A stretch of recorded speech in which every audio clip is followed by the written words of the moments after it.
Okay roll done. Dhrangadhra ડિવિઝનની દ્વિવાર્ષિક ઇન્સ્પેક્શનની કામગીરી આજે અત્રે કરવામાં આવેલી છે. ધાંગધ્રા ડિવિઝનની છેલ્લા 2 વર્ષની જે કામગીરી છે, તમામ પ્રકારના વહીવટી કામ હોય, ક્રાઇમ બાબતમાં હોય, ટ્રાફિકના હોય, સાયબર ક્રાઇમના હોય, અને અત્યારે જે સરકારની જુદી જુદી જે સ્કીમો ચાલે છે, દાખલા તરીકે જે વ્યાજખોરી છે, એ તમામના મુદ્દા ઉપર પોલીસ દ્વારા જે કામગીરી કરવામાં આવેલી છે એ કામગીરીની સમીક્ષા થશે. સાથે સાથે ઉપરોક્ત કામગીરીમાં જે સારી કામગીરી કરનાર અધિકારી કર્મચારી છે એને પ્રોત્સાહન રૂપે ઇનામ પણ આપવામાં આવશે.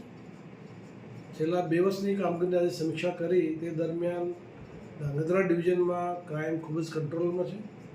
તમામ વિસ્તારોમાં પબ્લિક તરફથી, બીજા કોઈ તરફથી પોલીસને લાગતા મુદ્દાઓ જે ભવિષ્યમાં પબ્લિકને સ્પર્શ કરી શકે એ તમામ મુદ્દાઓ પર પણ ભવિષ્યમાં સારી કામગીરી થાય એ પ્રકારની સૂચના આપવામાં આવેલી છે.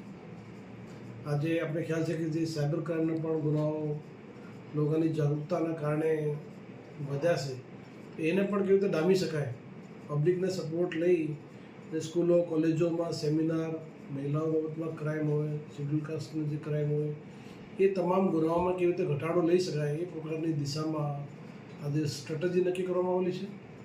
અને ભવિષ્યમાં પણ અમે પબ્લિકને પણ આશ્વાસન આપીએ છીએ કે ધાંગધ્રા ડિવિઝનમાં મેં બેસ્ટ પોલીસિંગનો દાખલો થાય એ પ્રકારની પોલીસ અહીંયા કામગીરી કરશે.